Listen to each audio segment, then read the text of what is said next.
जब 2008 मा म अमेरिका पुगेँ, वास्तवमा म टिभी पर अमेरिका गएको मान्छे 2008 मा। अब म अमेरिका पुगेर एउटा ग्रिन कार्ड पाएको मान्छे अमेरिका नबसेर अमेरिका छोडेर नेपाल आएको म। मैले कहिले काहीँ बनाउँदाखेरिमा अब बुवाहरूले भन्नुहुन्थ्यो यो के बनाएर यस्तै के गरे तैँले यसले के गरिरहन्छ यो त्यो जे चिज बनाउनुहुन्छ उहाँले त्यसको चित्र बनाउनुहुन्थ्यो। बडा मजाका चाहिँ त्यो लेख्ने कलमहरू के उहाँसँग चाहिँ हुन्छ नि रातो पहेँलो निलो त्यो थरीका। मैले लकडाउनको विषयमा कोरोनासँग सम्बन्धित एउटा चित्र पनि बनाएको छु। मैले पुरस्कारको विषयमा पुरस्कारै भन्दाखेरि मैले पहिलो पुरस्कार भनेको मैले भारतको सिमलामा भएको थियो एउटा अन्तर्राष्ट्रिय कला प्रदर्शनी, त्यसमा चाहिँ मैले पहिलो पुरस्कार मैले द बेस्ट पेन्टिङ पुरस्कार मैले त्यहाँ पाएको हुँ। यहाँलाई कालीगण्डकी खबरमा स्वागत छ। नमस्कार। अहिले केमा व्यस्त हुनुहुन्छ? म अब यो कला क्षेत्रकै एउटा व्यवसायिक कलाकार भइसकेको हुनाले यसैमा अब व्यस्तता छ मेरो चाहिँ, यही कलाकारितामै व्यस्तता छ। दैनिक रूपमा अब एउटा चित्र बनाउने त्यसै सम्बन्धी चाहिँ समग्र कार्यमै व्यस्त छु। लकडाउनको समय कसरी बिताउनु भयो? लकडाउनमा पनि अब यो हामी आफ्नो स्टुडियोमा बसेर गर्न मिल्ने काम भएको हुनाले अनि कामै गरियो। अब कलाकारलाई चाहिँ अब यसरी बाहिर त्यति गइरहन जरुरी पनि परेन त्यतिखेर, अनि बनाइयो। अब त्यही सिर्जनाका नयाँ नयाँ केही कुराहरू पाटाहरू फुटे नयाँ खालका पनि, जस्तो मैले लकडाउनको विषयमा कोरोनासँग सम्बन्धित एउटा चित्र पनि बनाएको छु म, पछि म एउटा देखाउँला। अब केही भावनात्मक पनि आयो भने केही अब आफ्ना जुन दैनिक रूपमा बनाइने जस्ता खालका थिए ती कामहरूलाई नै बनाइयो। तपाईँले विद्यालय तहको अध्ययन चाहिँ कहाँबाट सुरुवात गर्नुभयो? मेरो जन्म स्याङ्जा रत्नपुरको स्वामी भन्ज्याङ नेउपाने डाँडा पनि भन्छन् त्यो ठाउँमा भएको हो। अनि मैले मेरो स्कुल जीवन चाहिँ मैले 3 कक्षासम्म ठाटी भन्ज्याङको जनजागृत प्रावि त्यहाँबाट मैले 3 कक्षासम्म पढेको हुँ। र त्यसपछि कक्षा 4 पढ्नको लागि चाहिँ सुन्तली टारमा रहेको गङ्गालाल माध्यमिक विद्यालय, त्यहाँबाट मेरो 4 कक्षाको पढाइ सुरु भएर एसएलसी मैले गङ्गालाल माविबाटै गरेँ। विद्यालयको जीवन अब पढाइ माध्यमिकसम्मको पढाइको लेभल भनेको त्यही नै हो।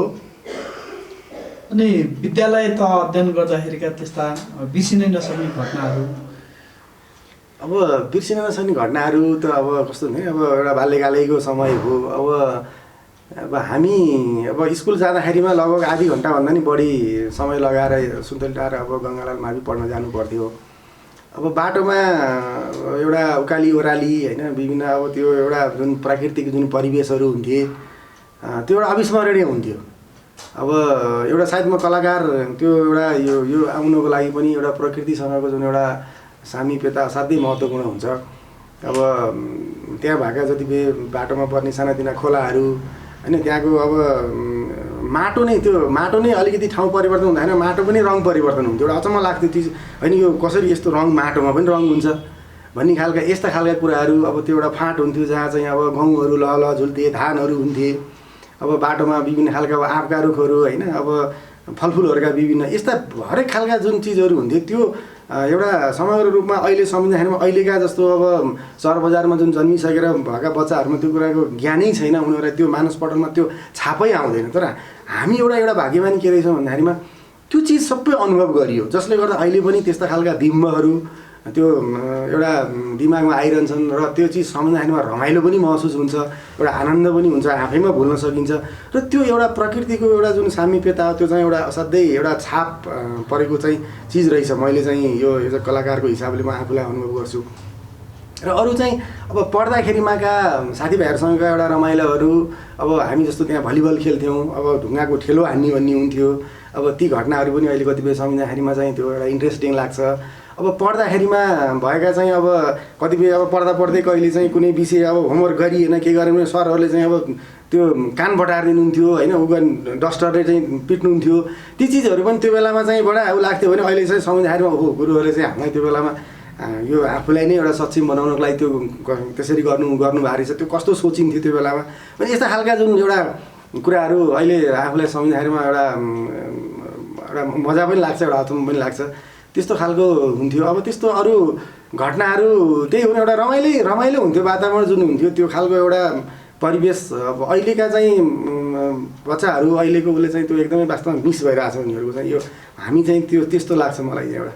अनि विद्यालय त पछिको तपाईँको उच्च शिक्षाको लागि अध्ययनको यात्रा चाहिँ विद्यालयपछि मैले जब एसएलसी पास गरेँ, एसएलसी पास गरेपछि त्यो बेलामा एउटा कस्तो थियो भने अब साइन्स पढ्ने कानुन पढ्ने अनि यस्तो हुन्थ्यो। अब अलि धेरै नम्बरहरू मार्क्स ल्याइसकेपछि ल साइन्स पढ्नुपर्छ भन्ने यस्तो खालको हुन्थ्यो। तर अब हामी के थियो भने नर्मली अब मलाई चाहिँ त्यो यही विषय पढेर यो भन्दा पनि मलाई एउटा बच्चा बेलादेखि मलाई मनपर्ने विषय एउटा पाइलटको विषय थियो। म आफूले चाहिँ त्यो प्लेन उडेको त्यो खालको म एउटा त्यो माटोबाट काठबाट मैले प्लेन एउटा बनाउँथेँ। म बनाएको त्यो कतिपय मलाई अझै पनि याद छ र यो कसरी उड्ने होला, यो पाइलट कसरी उडाउने त्यस्तो खालको लागेको थियो। सम्भवतः मलाई एउटा त्यो पनि म भित्रको एउटा इन्ट्रेस्टको विषय थियो होला।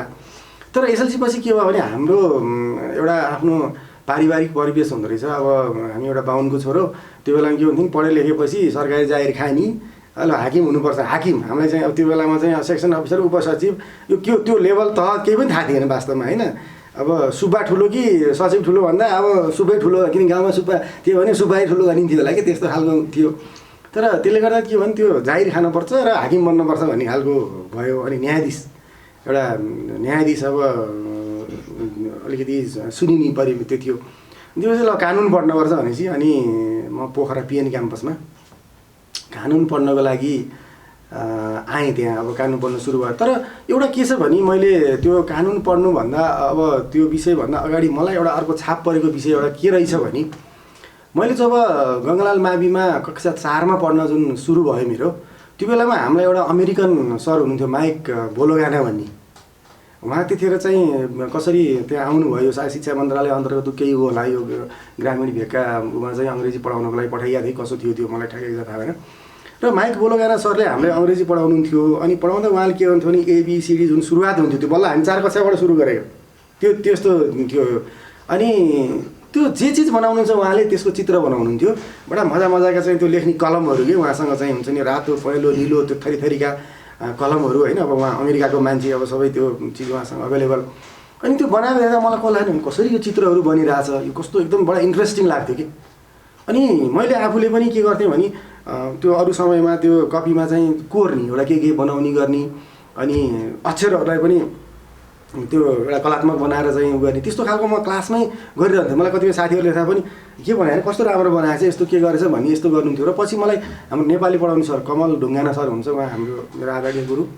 अनि उहाँले मलाई पछि के भन्नुभयो भने त्यो लेखेको अक्षरहरू सबै दिएपछि तिमीले यो गौतम बुद्धका श्लोकहरू चाहिँ मलाई त्यो थाहा थिएन, गौतम बुद्ध विषयमा पनि त्यो जानकारी दिए हुने कुरो भएन। अनि भनिसकेपछि अनि त्यो स्लोगन जुनहरू हुन्छ त्यो जस्तो करुणाको भाव राख्नुपर्छ यस्तै खालका के उहाँले मलाई त्यो लेख्न लगाउनु भयो। त्यो लेखाएर त्यहाँ बुद्धको के आफूले जानेको आकृति पनि बनाएर मेरो त्यो स्कुलको चाहिँ जुन सरहरू बस्ने जुन अफिस रुम हुन्छ त्यहाँ राखिएको थियो। र त्यो पछि मलाई चाहिँ त्यहाँ हाम्रो माघ 16 गते त्यो विभिन्न प्रतियोगिताको पुरस्कारहरू वितरण हुन्थ्यो। त्यो बेलामा चाहिँ मलाई केही पुरस्कारहरू त्यो पनि उहाँहरू दिनुभएको थियो। र त्यसरी चाहिँ एउटा त्यो माइक बोलोगाना सरले बनाएका जुन चित्रहरू देखाएर मलाई चाहिँ त्यो एउटा छाप के म आफूलाई पनि त्यो बनाउने रस चाहिँ बस्या रहेछ। अनि पछि के भयो भने जब त्यही पिएन क्याम्पसमा मेरो ल पढ्न सुरु हुन्थ्यो, पढ्दा पढ्दै म चाहिँ त्यहाँ लेक साइडतिर यताउति घुम्दाखेरि म त्यहाँ पोखरामा एउटा फाइन आर्ट ग्यालरी भनेर मैले नागढुङ्गामा यादव चन्द्र भुर्तेल र बुद्धि गुरुङ उहाँहरू मेरो पहिलो कलाको शिक्षक हुनुहुन्छ। उहाँहरूले बनाएको त्यो चित्रहरू त्यो ग्यालेरीमा देखेँ, बडा अचम्म लाग्ने। हिमाल जस्ताको तस्तै त्यो गाउँले जीवन परिवेश, त्यहाँ एकदम त्यो मान्छेहरूको रूपहरू यस्तो पो हुँदो रहेछ आर्ट त। म त अचम्मै त्यो एउटा यस्तो किसिमको एउटा छलाङ देखेँ नि आर्टको विषयमा जुन आफूले सोचेको उबाट चाहिँ। अनि त्यहाँ अनि अर्को के भयो भने त्यो बाहिरहरू पनि आएको देखेँ मैले, जस्तो विदेशी पर्यटकहरू आउने। अनि उहाँहरू एउटा सानो पेन्टिङहरू पनि त्यो बेलामा चाहिँ 500-1000 रुपियाँ भन्नु उहाँले बेच्ने कि। मलाई जब कि त्यो बेलामा 500-1000 रुपियाँ भनेको अब त्यो 47-48 सालको कुरो, त्यसले ठुलै महत्त्व राख्थ्यो। अनि अब यत्रो पैसामा बिक्री हुँदो रहेछ यो चिज। त्यो अर्को एउटा आफूमा चाहिँ एक किसिमको त्यो अर्को आकर्षण बढ्यो भित्र। मलाई कला सम्बन्धी रुचि पनि रहेछ त्यो जब स्कुल लेभलबाट पनि बसेको। अनि त्यो फेरि अर्को परिवेश हेर्दाखेरिमा त मलाई त कस्तो भयो भने यो त म बनाउँछु, म पनि गर्नुपर्छ भन्ने खालको त्यो भयो, त्यो बिचमा आयो। अनि उहाँसँग चाहिँ मैले के गर्थेँ भने त्यो बनाउने खालका पेपर पनि अर्कै हुँदो रहेछन्, रङ पनि अर्कै हुँदो रहेछन्। अनि आफूले चाहिँ त्यो खाजा खाने जुन पैसाहरू हुन्छ त्यो पैसा केही बचाएर उहाँसँग मैले त्यो चिजहरू कागज रङहरू किनेर लिएर आएर अनि म बसेको जुन डेरा रुममा म त्यो बनाउने प्र्याक्टिस गर्थेँ। अनि माछापुच्छ्रे हिमाल, अन्नपूर्ण हिमाल जुन पोखराबाट देखिने जुन दृश्य, त्यसले चाहिँ त्यो एउटा असाध्यै त्यो भित्र छोयो क्या। अब त्यो एउटा व्यक्तै गर्न सकिनँ। त्यो कलाको एउटा जुन भावना भएको मान्छेमा त त्यो एउटा यस्तो छाप बस्दो रहेछ नि। जस्तो साहित्यकारहरू, कतिपय कविहरूले पनि जुन पोखराको माटोलाई लिएर धेरै वर्णन गरेका छन्, त्यो माटोले धेरै साहित्यकार कलाकार जन्माएको कुराहरू छन् भने निश्चित रूपमा म जब त्यहाँ आएँ त्यो असाध्यै अमिट चाहिँ म भित्र चाहिँ छाप पऱ्यो। र मैले अनि पढेँ त्यहाँ पिएन क्याम्पसको। मैले लगभग आइएलको सेकेन्ड इयर पढ्दा पढ्दै ललित कलाको बारेमा सुनेपछि म काठमाडौँ ट्रान्सफर भएँ र नेपाल ल क्याम्पसमा आएर मैले मेरो फेरि बिएलको अध्ययनलाई अगाडि बढाएँ। अनि ललित कला क्याम्पस भर्ना गरेर फेरि त्यहाँ आइएफए पढ्न थालेँ। अनि उतातिर म ल क्याम्पस बिहानमा पढ्थेँ भने ललित कला क्याम्पस फेरि दिउँसोमा पढ्थेँ र यसरी दुईवटा क्याम्पस जान थाल्यो। र उताबाट बिएल पास गरेर फेरि म वकिल अधिवक्ताको पनि मैले लाइसेन्स लिएँ त्यो बेलामा। घर परिवारबाट जे भन्नुभएको थियो म त्यही गर्नुपर्छ भनेर लाग्यो, तर मेरो भित्री मनमा इन्ट्रेस्ट यो भएर म लुकीछिपी यता गरेँ भन्ने चाहिँ तपाईँलाई त्यस्तो भयो कि घर परिवारबाट पनि तपाईँलाई प्रेरणा भयो ललित कलातिर सँगसँगै दुइटै सँगसँगै लैजान्छ भन्ने के भयो घर परिवार? यस्तो भयो एकदमै, यो राम्रो एकदम है। यो मैले भने हाम्रो एउटा जुन पारिवारिक परिवेश हो, यो अब चित्र बनाउने कलाकार यो थाहै छैन कि कसैलाई पनि। यो के हो, यो बिक्री हुन्छ, यसले भोलि गएर के गर्छ, यसले कसरी जिउ पाल्छ, यसले के, यो केही थाहै छैन एकदमै। त्यस्तो एउटा पृष्ठभूमिमा म त्यो सुरु गरेँ मान्छे। अनि मैले कहिले काहीँ बनाउँदाखेरिमा अब बुवाहरूले भन्नुहुन्थ्यो यो के बनायो यस्तो, के गरे तैँले, यसले के गरिरहन्छ यो, त्यो त्यस्तो बिग्न उहाँहरूले चाहिँ त्यो प्रमोट त मलाई अब उहाँहरूलाई पनि त्यो विषयमा जानकारी थिएन त गर्ने कुरो पनि भएन। त्यो खास त्यस्तो खालको प्रमोट आएकै होइन। तर संयोग कस्तो भइदियो भने जब मैले बिएल कानुन जुन वकालत पास गरेँ, गरिसकेपछि मलाई त पाटो त म वकिल भएँ, मैले लाइसेन्स पनि फेरि नेपाल कानुन व्यवसायी परिषदबाट पास पनि गरेर त्यो अधिवक्ताको लाइसेन्स पनि मैले निस्किहाल्यो। मलाई त अदालतमा बस गरेर हिँड्ने बाटो त खुल्ला रूप भइसकेको थियो। तर त्यो बेलामा मेरो के थियो, म ललित कला क्याम्पसमा म ब्याचलर पढ्न सुरु गर्थेँ मलाई। र म एउटा यति ट्यालेन्ट थिएँ नि त्यो बेलामा पनि, जुन यो दृश्य चित्रहरूमा मैले बनाएका चित्रहरू मेरै क्लासमा म हिट हुन्थेँ कि। र मेरो एउटा राधेश्याम मुल्मी सर भन्ने मेरो जुन गुरु हुनुहुन्छ, उहाँ अहिले प्रोफेसर हुनुहुन्छ, उहाँले चाहिँ लिने क्लासमा चाहिँ उहाँले मलाई के भन्नुहुन्थ्यो भने बाबु तिमीले असाध्यै राम्रो बनाऊ, आजको क्लास तिमीले पढाऊ भन्नुहुन्थ्यो कि। आजको क्लास तिमीले पढाऊ भनेर मेरो साथीहरूलाई मैले क्लास दिन्थेँ। मेरो त्यो एउटा क्लास चाहिँ कि कहिलेकाहीँ त्यस्तो खालको हुन्थ्यो। र म बाहिर फिल्डमा आज स्याटरडे छ, आज फिल्ड वर्क गरौँ भनेर जब ल्यान्डस्केपको लागि बाहिर फिल्डमा गइन्थ्यो, सबै साथीहरू चाहिँ म जाने भनेपछि मेरो कामको प्रति उहाँहरू चाहिँ त्यो सँगै लागेर आउनुहुन्थ्यो। र त्यसले गर्दा मेरो काम राम्रो थियो। र त्यतिखेर नि के भयो भने यो आर्ट ग्यालरीहरू जहाँ अलिकति टुरिस्ट डेस्टिनेसन ठाउँहरू जस्तो ठमेल, दरबार स्क्वायरहरू एरियाहरूमा चाहिँ, अनि त्यहाँ चाहिँ मैले कतिपय खुलेका ग्यालरीहरूमा मेरो पेन्टिङहरू लगेर दिन्थेँ कि यो बिक्री हुन्छ कि राख्नुभन्दा त्यो पेन्टिङ लगेर थियो, आज लगेर थियो, भोलिपल्ट बिक्री भइहाल्ने। अनि मलाई बोलाउनु, तपाईँको पेन्टिङ बिक्री भएको छ, आउनु। एउटा सानो एउटा चित्र बनाएको 250-300 रुपियाँ आउने कि। त्यो 250-300 भने पनि ठुलो 500 रुपियाँमा काठमाडौँमा एउटा रुम भाडामा पाइन्थ्यो त्यो बेलामा। अनि म दिनमा 4-5वटा पनि बनाउँथेँ। भन्दाखेरि मैले दिनमा जस्तो 1000 रुपियाँ दिनमा आउने थियो। पढ्दैछु अब त्यो मलाई कहाँ अब त्यो उता अदालततिर कता फेरि पढेर त्यो मलाई त त्यो कतिपय कुरा के भयो त्यो तान्दैन कि। अनि पेन्टिङ बिक्री भएको छ, भोलिपल्ट ग्यालरीले फेरि फोन खबर गरिसक्यो, हुँदा बसेको डेरामा आएर होइन भएन तपाईँ बनाइदिनु पऱ्यो। त्यो एउटा त्यस्तो सुरुवाती भइसक्यो। अनि त्यो भइसकेपछि के भयो भन्दाखेरिमा अब घर परिवारमा पनि म आफूले पैसा लिएर आउनुपर्नेहरू भएन, बरु उल्टो मैले नै केही पैसा चाहे, कतिपय कुराहरू मैले त्यो नि।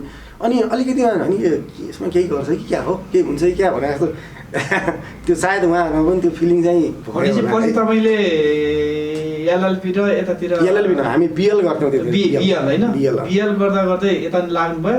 अनि त्यसपछि आम्दानीको पाटो देखेपछि ए हैछ भन्ने चाहिँ घर परिवारलाई त्यसपछि त्यो भयो। त्यसपछि मलाई अनि के भयो, मलाई कुनै त्यस्तो जागिर, मैले बिचमा एउटा आर्ट ग्यालरीमा पनि केही समय काम पनि गरेँ होइन। अब तर त्यहाँ पनि के भयो भने अब काम गरेँ 2-4 महिना गरेपछि त्यहाँबाट आउने स्यालेरीले मलाई त्यो भन्दा पनि मैले बनाएको पेन्टिङमै बिक्री हुन सुरु भएपछि त मलाई त्यो पनि केही आवश्यकै भएन। अनि मैले बिएल पास गरेपछि फेरि मैले के गरेँ भने पढाइलाई अब मास्टर्स डिग्री एउटा गर्नु पऱ्यो भनेर राजनीति शास्त्र पोलिटिकल साइन्स लिएर मैले कीर्तिपुरबाट फेरि मास्टर्स डिग्रीलाई अगाडि बढाएँ। फेरि त्यहाँ पनि त्यो गरेँ।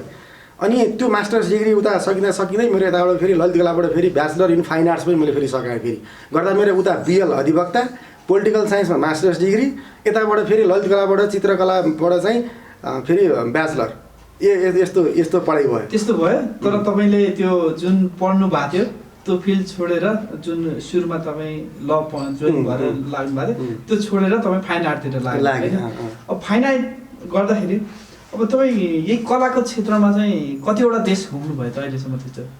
देश त अब धेरै अब कला प्रदर्शनी अब भ्रमण गरेर त 20-22वटा देशहरू भइसक्यो होलान्।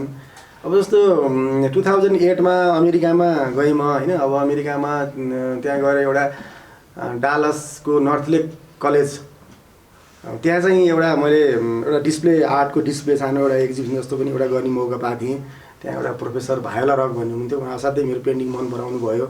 अनि उहाँ चाहिँ आग्रहमा मैले फेरि एउटा चाहिँ त्यो कलेजमा आफ्नो आर्टहरू डिस्प्ले गरेर एक्जिबिसन गरेँ। त्यतिखेर त्यो पनि एउटा उपलब्धिमूलक भएको थियो र अहिलेसम्म पनि उहाँ भायोला रक अहिले पनि मेरो आफ्नो सञ्जालमा चाहिँ उहाँ कनेक्ट नै हुनुहुन्छ, मेरो आर्टको बारेमा लेख्नुहुन्छ र त्यहाँको चाहिँ आर्टको ग्रुपसँग पनि मेरो चाहिँ त्यो लिङ्कहरू भइरहेछ। अनि अब त्यसपछि अब जस्तो जापानको प्रदर्शनीहरू भयो, त्यसपछि गएर एउटा युकेमा पनि प्रदर्शनी भएको थियो। त्यसपछि अब दक्षिण कोरियामा 2009मा भयो। त्यसपछि 2 वर्ष अगाडि पनि फेरि म आफै फेरि अर्को प्रदर्शनी भयो सोलमा गएर। जस्तो तपाईँ यत्रो देशहरू घुम्नुभयो होइन, यो यस क्षेत्रलाई बाहिर र नेपालमा चाहिँ कसरी बुझिँदो रहेछ, के फरक पाउनुभयो तपाईँले? यो एकदमै फरक छ क्या। यो एउटा यही त एउटा गजब के रहेछ भने म जब 2008मा म अमेरिका पुगेँ, वास्तवमा म डिबी पर अमेरिका गएको मान्छे 2008मा। अब म अमेरिका पुगेर एउटा ग्रिन कार्ड पाएको मान्छे अमेरिका नबसेर अमेरिका छोडेर नेपाल आएको म। र त्यसको लागि मैले धेरै सङ्घर्ष गर्नु पऱ्यो नेपाल आउनुको लागि। मेरो आफ्नो उमा चाहिँ एउटा कथा हिस्ट्री त्यसको एउटा लामो कथा नै छ। त्यो कस्तो थियो त भन्दाखेरिमा मान्छेले कतिपयले नेपाल यो मूर्ख यस्तो गरेर आउने पनि मान्छेहरू भए कतिपयहरू होइन, त्यस्ता कुराहरू पनि भयो। तर मेरो एउटा सोच के थियो भने अमेरिकामा जब पुगेँ जुन एउटा समृद्ध देश थियो र त्यहाँ पुगिसकेपछि मेरो पहिलो अमेरिका जुन एउटा इन्ट्रेस्टिङ कुरा छ यो अमेरिकामा म लस एन्जलस त्यो ठाउँमा मेरो प्रवेश भएको थियो। लस एन्जलस भनेको हलिउड हलिउड त्यो संसारको जुन एउटा त्यो खालको एउटा चार्मिङ भएको ठाउँ थियो त्यो। र त्यहाँ गइसकेपछि म के भयो भने त्यहाँको अब डेभलप होइन, त्यहाँको चाहिँ अब फराकिला बाटा, ती अग्ला अग्ला घर, त्यहाँको चाहिँ जुन एउटा विकास छ त्यो त अब चरम कुरा भयो अमेरिकाको। मैले अब अहिले भन्ने कुरै भएन। तर सबैभन्दा त्यहाँ मलाई कहाँनिर पुगेपछि टच भयो भने कलाको म त कला आर्टको हिसाबले चाहिँ गएको मान्छे थिएँ, मलाई आर्ट पनि बढी भयो। त्यहाँ गेटी म्युजियम भन्ने एउटा चाहिँ ठुलो एउटा आर्टको सङ्ग्रहालयमा मलाई चाहिँ त्यहाँ चाहिँ म जोसँग बस्थेँ डिआइजी सोमकान्त अधिकारी भन्ने हुनुहुन्थ्यो, उहाँले मलाई चाहिँ त्यो भ्रमण गर्न लिएर जानुभयो। र त्यहाँ गइसकेपछि मैले त्यो म्युजियम देखेँ, आर्टको यस्तो भयानक छ त्यहाँ, एकदम विश्वका भयङ्कर भयङ्कर रेम्ब्रान्डहरू, माइकल एन्जेलोसका त्यस्ता चित्रहरू, मूर्तिहरू छन्। संसारका मान्छे भिजिट गर्न आएका छन् होइन, त्यसको भव्यता, त्यसको सभ्यता, त्यो कुरा गरी साध्यै भएन। र त्यहाँ बिचमा मैले एउटा चिज के देखेँ भने एउटा रुममा एउटा मान्छे गाड बसेको छ जहाँ एउटा नेपाली एउटा जुन थाङ्का पौवा जुन टाइपको छ त्यो पेन्टिङ त्यहाँ थियो एउटा चाहिँ। र त्यसको मैले हेर्दै गएँ, त्यो नेपालबाट लगिएको थियो। र त्यो चित्रको मान्छेमा बसेर फोटो खिचाउनको लागि संसारका मान्छेहरू यदि लालायत भएर त्यहाँ आउँथे, जुन चिज नेपालको सम्पत्ति, नेपालको प्रोपर्टी थियो क्या त्यो कुनै समयमा भनौँ।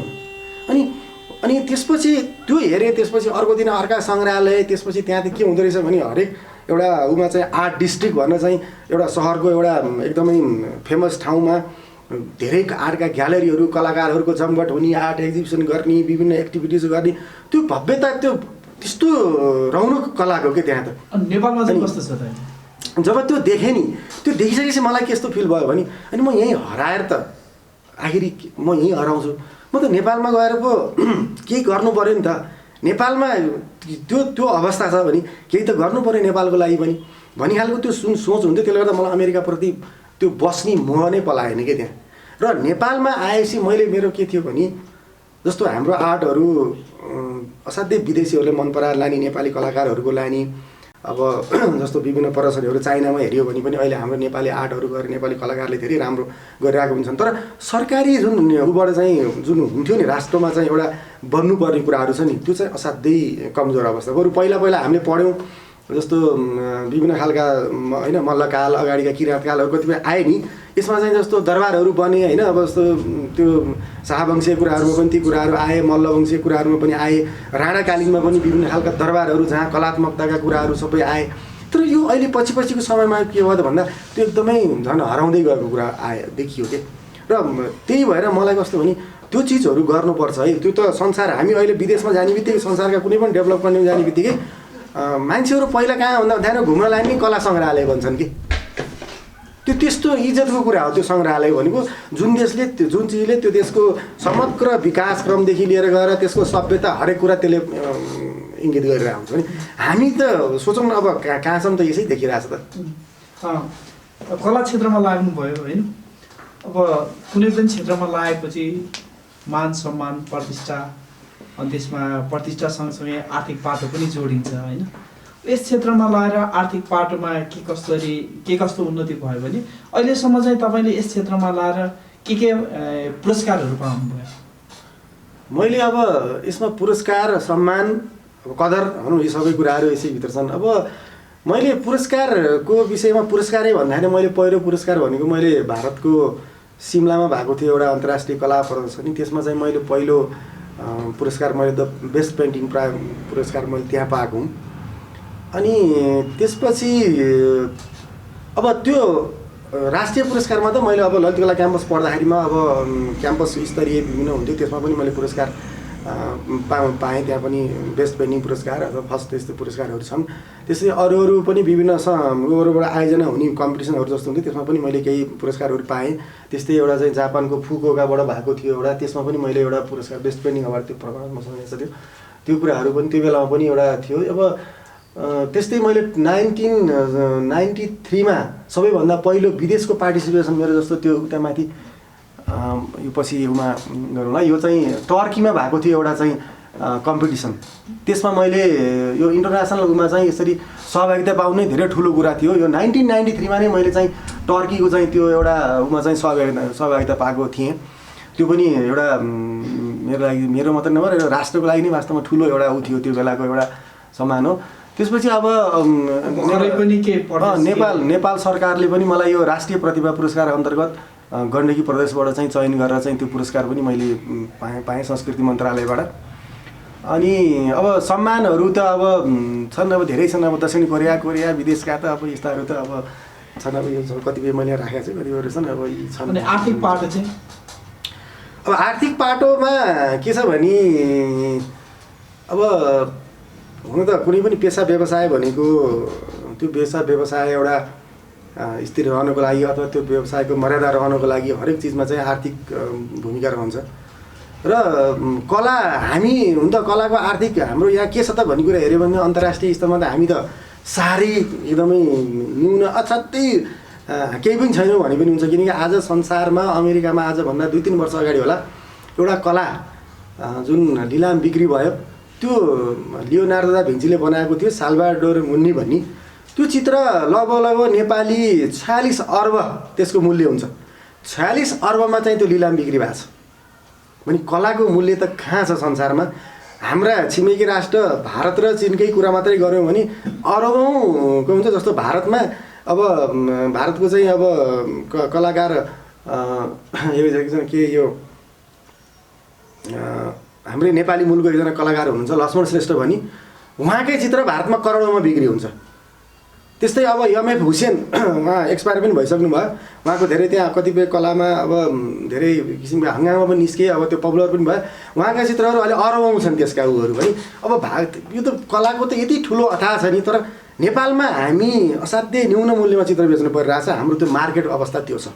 तर जे छ म यसैबाट चाहिँ अब एउटा आफूलाई चाहिँ एउटा मान्छेको घाँसबास कपास हुन्छ नि जुन, त्यो सर्भाइभ म यसबाटै गरिरहेको छु होइन। एउटा काठमाडौँमा अब बस्ने एउटा आफ्नो घर, एउटा साधारणतया चढ्ने एउटा भेहिकल होइन। अब यी चिजहरू मैले यसबाटै गरिरहेको छु। र समग्रमा हाम्रो नेपालीहरू कतिपय नेपालका अब हुम्ला जुम्लादेखि लिएर कतिपय विकट बस्तीहरूमा मान्छेहरूको जुन एउटा जनजीवन हुन्छ नि, त्यो जीवन देख्दाखेरिमा आफूले यसमा सङ्घर्ष गरेर यो क्षेत्रमा आफूले जुन जसरी आफूलाई इस्टाब्लिस गरेको छु होइन, त्यो एउटा धेरै उत्कृष्ट लेभलकै हो। किनकि सबै ती लेभलका जनताले पनि यतिको लेभलमा आएर उनीहरू बाँच्न सक्ने अवस्था बन्यो भने देशको समग्र रूपमा धेरै त्यो माथि पुगेको अवस्था बन्छ कि। अन्य चित्रकारको भन्दा आफ्नो चित्रमा के फरक छन् जस्तो लाग्छ तपाईँलाई? मेरो चित्रमा फरक त कस्तो कुरा हो भने अब कलाका विभिन्न पाटाहरू हुन्छन्, विभिन्न रागहरू हुन्छन्। सङ्गीतमा पनि विभिन्न खालका भए जस्तै हाम्रो यो कला चित्रकलाको पनि हुन्छ। र मेरो चित्र मेरो बनाएको चित्र मलाई कस्तो लाग्छ, मान्छेले हेर्ने बित्तिकै एउटा आहा बनोस्, उसलाई मनमा आनन्द होस् होइन। एउटा मान्छेलाई कुनै डिप्रेस छ भने पनि त्यो चित्रले उसलाई एउटा त्यो किसिमको ऊर्जा प्रदान गरोस्, एउटा मेडिटेसनको रूपमा आओस् र आनन्द त्यो किसिमको होस् भन्ने मैले चाहन्छु मेरो चित्रमा। त्यसले गर्दा अक्सर मेरा चित्रहरू प्रकृतिसँगका जुन एउटा सामिप्यता, प्रकृतिसँगको सुन्दरता होइन, त्यो रङ एउटा उल्लासपूर्ण रङहरू होइन, जस्तो त्यस्तो खालको भावनामा म कामहरू गर्न मन पराउँछु। र फरक भनेको अब मेरो शैलीका कुरा हुन्छन्। अब कलाकारका आफ्ना किसिमका शैली हो, रङ प्रस्तुति गर्ने कुराहरू, कम्पोजिसन बनाउने तरिकाहरू भने अब मेरो आफ्नै एउटा शैली छ, जसमा चाहिँ मैले के छ भने ठ्याक्कै हुबहु पनि म बनाउँदिनँ र मैले एकचोटि देखेका कुराहरूको जुन त्यसको छाप पर्ने कुराहरू के छन् त्यसलाई मेरो आफ्नो एउटा दिमागमा जब केन्द्रित हुन्छ त्यो कुरालाई फेरि मैले आफूले झिकेर अनि एउटा आफ्नो कलात्मक तरिकाले त्यसलाई प्रस्तुत गर्छु, जसमा मेरो आफ्नै रङका चाहिँ एउटा संयोजनहरू हुन्छन् र हेर्दाखेरिमा नेचरसँग यो त हो नि त्यहीँको जस्तो पनि मान्छेलाई आभास हुन्छ। तर त्यहाँ खोज्दै जाँदा बस्दै जाँदाखेरिमा होइन अझै यहाँ त कति कुराहरू कलाकारले कति मिठास निकालेर गरेको रहेछ, यसले कति आनन्द आयो भन्ने खालको कतिपय दर्शकहरूले त्यो खालको भिजनहरू दिनुहुन्छ होइन। मलाई मेडिटेसनको फिलिङ भयो। घटनाहरू छन् अब विभिन्न छन् कि अब रोमान्टिसिजम भयो। अब मेरो पेन्टिङलाई चाहिँ अहिले नेपालमा क्रिटिसिजम जसले गर्छ नि, केहीले के भन्छन् त भन्दाखेरिमा सुपर रियलिस्टिक रोमान्टिसिजम भन्छन् कि। त्यो रोमान्टिसिजम भनेको 16औं शताब्दीमा युरोपबाट आएको थियो शैली। मान्छेहरू तालहरू बनाएर सधैँ खालि बोरिङ लाग्ने, किन आनन्द लाओस् भनेर ताल भएका त्यहाँ चाहिँ एकदम चराचुरुङ्गी आएका दुईजना चाहिँ पुरा चाहिँ गर्लफ्रेन्ड बोयफ्रेन्ड जस्तो गरी बसेका, रुखमा चाहिँ पुरा माथि चाहिँ विभिन्न खालका चराहरू, एकदम आनन्द के त्यो खालको एउटा चाहिँ त्यो रोमान्टिसिजममा आयो।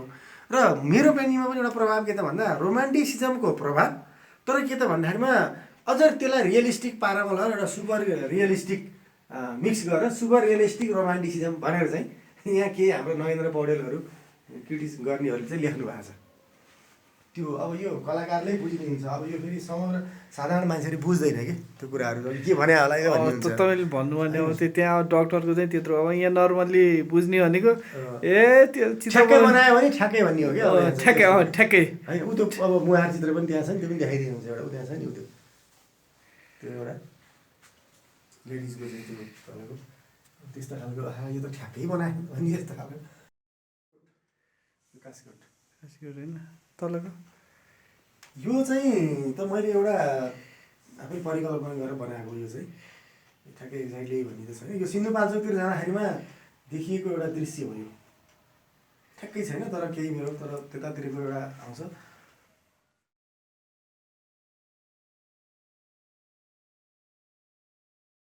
एउटा देखिन्छ अब यो चाहिँ कस्तो मुस्ताङ जाँदाखेरिमा देखिएको हो, जहाँ बुद्धिज्मको निकै प्रभाव देखियो। यो बुद्धिस्ट प्रेयर फ्ल्यागहरू देखियो। अब त्यहाँका यो जुन रङ त्यहाँको चाहिँ यो जस्तो मुस्ताङे राजाको दरबारका कलरहरू रङहरू र यसमा चाहिँ अब यो एउटा मैले आफूले फ्युजन हो यसमा। अब जस्तो त्यो भएको छोर्तेनी यो यिनीहरू पनि छ यसमा। अब यो पञ्चतत्त्वको प्रेयर फ्ल्यागहरू पनि छ। एउटा बुद्धिज्म र त्यहाँको चाहिँ समग्र एउटा जुन पुरानो एउटा एन्टिक जुन चाहिँ मैले अनुभव गरेँ त्यसलाई मैले यसरी प्रेजेन्ट गरेँ हो। अब यो चाहिँ मैले एउटा राष्ट्रिय एकताको प्रतीकको रूपमा बनाएको। जस्तो एउटा सिङ्गो रुख छ यसमा। यो रुखमा के छ त भने माथि चाहिँ एउटा हिमालतिरका जुन मुस्ताङकै दृश्य देखियो भने बिचमा आइसकेपछि अब काठमाडौँकातिरका यो जस्तो मन्दिरहरू छन्, गाउँका यो गाउँले परिवेशहरूको अलिकति यो खालको घरहरू देखिन्छ भने यहाँ तल गएर फेरि मैले तराईको एउटा लुम्बिनी राखेको छु, सम्पदाहरूलाई राखेको खास मैले भनेको हाम्रो हिमाल पहाड तराईका यी सम्पदाहरू। आखिर हिमाल पहाड तराई कोही छैन पराई भनेर जुन नारा छ, त्यस्तै एउटै रुख हौँ हामी। यो यसमा कुनै केही छैन, हामी एउटा रुखका चाहिँ विभिन्न पाठहरू हौँ भन्ने खालको एउटा राष्ट्रिय एकताको सन्देश पनि एउटा बोकेको मेरो यो अरू चाहिँ अब यो सम्मानहरू चाहिँ मैले यो संस्कृति पर्यटन मन्त्रालयबाट चाहिँ यो राष्ट्रिय प्रतिभा नेसनल ट्यालेन्ट अवार्ड अन्तर्गत चाहिँ मैले यो हाम्रो यो गण्डकी प्रदेशबाट चाहिँ यो पुरस्कार संस्कृति मन्त्रालयले प्रदान गरेका पुरस्कार र सम्मान पत्र हो। यो वर्ष नै मैले पाएको थिएँ। त्यसमा यो 50,000 पैसा राशि र यो सम्मान पत्र मन्त्रालयले प्रदान गरेको थियो। अब यिनीहरू विभिन्न जस्तो यो जिल्ला विकास समिति स्याङ्जा यो चाहिँ मैले एउटा पहिला राजाको सवारी भएको बेलामा मैले सिरुबारीको एउटा चित्र बनाएको थिएँ र त्यो चित्र चाहिँ त्यहाँ राजालाई नै त्यो उपहार चढाइएको थियो। त्यो बेलामा जिल्ला विकास समितिले सम्मान दिएकोहरू हो। यो अब यी अरू चाहिँ अब यी ललितकलाका विभिन्न प्रदर्शनीहरूमा अर्को एउटा यो महत्त्वपूर्ण यो यसलाई सिमावी इन्टरनेसनल कार्टुन कम्पिटिसन भनेर 1993मा मैले चाहिँ एउटा प्रतियोगिता चाहिँ यो टर्कीमा भएको थियो, इस्ताम्बुलमा। त्यसमा मैले सहभागिता पाएको थिएँ। यो एउटा अन्तर्राष्ट्रिय सहभागिताको थियो। त्यस्तै अब यो सिमला भास्करहरूले चाहिँ भारतमा मैले जब अवार्ड जितेँ त्यसमा चाहिँ त्यहाँका विभिन्न पत्र पत्रिकाहरूले चाहिँ मेरो बारेमा त्यहाँ छापेको थियो। त्यो कुराहरूलाई पनि मैले एउटा चाहिँ यसरी राखेको छु। अब यो राष्ट्रिय कला प्रदर्शनीहरूमा भाग लिएकाहरू छन् अरू यहाँ विभिन्न। अनि यो भारतीय दूतावासले मेरो बारेमा लेखेको एउटा कलाको बारेमा लेखेको एउटा आर्टिकल थियो, त्यो पनि मैले यसलाई राखेको छु। अनि त्यस्तै अब अरू महत्त्वपूर्णहरूमा स्पन्दन इन्टरनेसनल यो सिमलामा पाएको यो इन्टरनेसनल अवार्डको सर्टिफिकेट हो त्यो। अनि त्यस्तै अब यो बागमती सभ्यता अन्तर्गतको चाहिँ यो सङ्ग्रहालयमा राख्नको लागि कला प्रदर्शनी हुँदाखेरिमा यो सहरी विकास मन्त्रालय यो कदरपत्र प्रदान गरेको थियो, यो रङलाल बाङ्देल स्मृति पुरस्कार। अनि अब यस्तै अब अरू यो प्रशंसा पत्रहरू अब नेपाल ललित कला प्रज्ञा प्रतिष्ठानका भए, अब यो नेपाल विद्यार्थी सङ्घहरूका छन्। र यो अब यिनीहरू चाहिँ अब विभिन्न ठाउँका अब जस्तो यो हेरिटेजहरू छन् त्यसमा बनाएको छु भने यो तलको चाहिँ यो खोकना, यो ललितपुरको खोकना भन्ने ठाउँ हो। यो वास्तवमा नेवारीहरूको एउटा बस्ती रहेको ठाउँ, जहाँ मैले जुन सुरुमा देख्दा एउटा चाहिँ हिस्टोरिकल के थियो भने रुख यसरी घरहरूमा त्यो रातो रङको खुर्सानीहरू झुन्डाइएको छ, सागहरू झुन्डाइएको छ, लसुन प्याजहरू झुन्डाइएको छ, लुगाहरू छन् त्यहीँ। तल्लोपट्टि चाहिँ गहुँ काटिसकेपछिका गहुँका ढोडहरू, मकैका उहरू, गहुँका छलीहरू त्यसरी राख्ने। अनि हाकु पटासी यसरी चाहिँ नेवारी ड्रेस हाकु पटासी जुन यो कालो लुगामा रातो हातले बुनेको यो कपडाहरू उनीहरू लगाउने, खरबन बोक्ने, ज्यापुनी यो भाषा चाहिँ हामी त्यो भनौँ। र मन्दिर छ त्यहाँ यसरी खालको एउटा ढुङ्गा, यो एकदमै त्यहाँको ठेट मैले धेरै वर्ष अगाडिको, अहिले त धेरै लोप भएर गइसक्यो, भूकम्पबाट क्षतिग्रस्त भइसक्यो, एउटा हिस्टोरिकल जुन चिज हो जसले त्यहाँको संस्कृति, त्यहाँको चाहिँ वस्तु यथास्थितिलाई चाहिँ यसले चाहिँ चित्रण गरेको छ यो चित्रमा चाहिँ। यस क्षेत्रमा आउन चाहने युवा पिँढीलाई चाहिँ तपाईँले चाहिँ के भन्न चाहनुहुन्छ? युवा पिँढीको लागि म के भन्छु भन्दाखेरिमा अहिलेको जस्तो एउटा संसारमा एउटा प्रतिस्पर्धात्मक बजार अथवा एउटा चाहिँ इकोनोमिकल्ली मान्छेको हरेक चिजमा चाहिँ एउटा आर्थिक भूमिका महत्त्वपूर्ण हुने समय, त्यसले गर्दाखेरिमा के हुन्छ कुनै पनि पेसा व्यवसाय भनेको भोलि त्यसमा म गइसकेपछि आर्थिक रूपबाट म कतिको सम्पन्न बन्न सक्छु, एउटा आफूलाई आफ्नो जुन एउटा स्ट्याटस बन्ने कुरा आफ्नो त्यो त एक ठाउँमा छ, तर आर्थिक भनेको बहुत महत्त्वपूर्ण पाटोको कुरा हुन्छ। र झन् अब भोलिका दिनदिन झन् यो चिज भनेको झन् आज जस्तो हामी विकसित राष्ट्र देखौँ, घन्टाको यति डलर कमाउने, यसको यति डलर कमाउने, रातारात दौड्याछन्, सबै कुरा पैसा एउटा मनी त्यति इम्पोर्टेन्ट चिजहरू छ। अनि यो भोलि आउनेले पनि अब यो क्षेत्रमा लागिसकेपछि म कसरी आर्जन गर्न सक्छु सक्दिनँ, भोलि यसबाट के हुन्छ त भन्ने कुरा एकदम इम्पोर्टेन्ट कुरा हुन्छ। र म एउटा के भन्छु भने कलाभित्र के हुन्छ त भन्दाखेरिमा हाम्रो जुन यो विषय छ यसभित्र जस्तो विभिन्न पाटा छन्। जस्तो मैले चित्र बनाउँछु, मेरो चित्र जुन एउटा कन्टेम्पोरेरी आर्ट भन्छ यसलाई, म आर्ट चित्र बनाएर भन्छु भने चित्र मात्रै होइन, यसमा डिजाइनका पाटाहरू छन् धेरै। जस्तो डिजाइनमा के हुन्छ त भन्दाखेरिमा जस्तो मेकानिकल डिजाइनका कुराहरू आउँछन्, कमर्सियल डिजाइनका कुराहरू आउँछन्, धेरै डिजाइनका पाटा, फेसन डिजाइनिङका कुरा, यत्रो संसार सबै आर्ट हो क्या, त्यो सबै आर्ट बेसमा हो। एउटा चाहिँ कुनै नयाँ खालको गाडीको चाहिँ मोडल बन्नु भनेको र त्यहाँ त्यो डिजाइन आउनु त्यो पनि एउटा आर्ट हुन्छ होइन भने। अहिले त यत्रो खालको संसारै भनेको हरेक चिजहरूको चाहिँ एउटा प्रोडक्सनको कुराहरू छन् भने भोलि गएर डिजाइनिङ कलासँग जोडिएर डिजाइनिङको पाटोमा हामी पढ्न सक्छौँ। फेसनका कुराहरू छन्, संसारमा फेसन हरेक दिन नयाँ नयाँ। हाम्रो जस्तो एकजना नेपाली कलाकार अमेरिकामा गएर एउटा डिजाइनरले चाहिँ तहल्का मचाइरहेको छ, प्रबल गुरुङ भन्ने, जुन फेसन डिजाइनिङ बेस्ट फाइन आर्टका कुराहरू छन् यहाँनिर। त्यसले गर्दाखेरिमा यो मूर्तिकार बन्न सक्छन्, यही चित्रहरू सम्बन्धी बन्न सक्छन्, विभिन्न खालका डिजाइनरहरू बन्न सक्छन्, धेरै पाटाहरू छन् यसमा। सर्वप्रथम त अब यो जिज्ञासाको लागि चाहिँ धन्यवाद, यो जुन मैले आफ्नो केही कुराहरू भन्ने मौका पाएँ। र आउँदा दिनहरूमा पनि अब केही ललित कलाको विषयमा केही कुराहरू चाहिँ फेरि पनि केही कुराहरू चाहिँ यसरी मिडियाहरू मार्फत आफ्ना कुराहरू चाहिँ राख्ने मौका फेरि पनि पाऊँ। तपाईँको समयको लागि धन्यवाद। Thank you.